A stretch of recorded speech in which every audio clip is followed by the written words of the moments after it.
Biraz yorgun, biraz küskün, rüya kimi.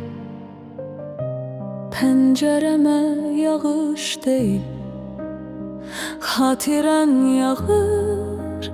Bu ayrılık derdi, inan çok ağır. Sen gittin, saatler dayandı sanki. Sensiz bu ömürde neyim var axı? Dönüp bakma geri, acı verer bu mənzərə. Ruhumu tapşırdım senli keçen günlere.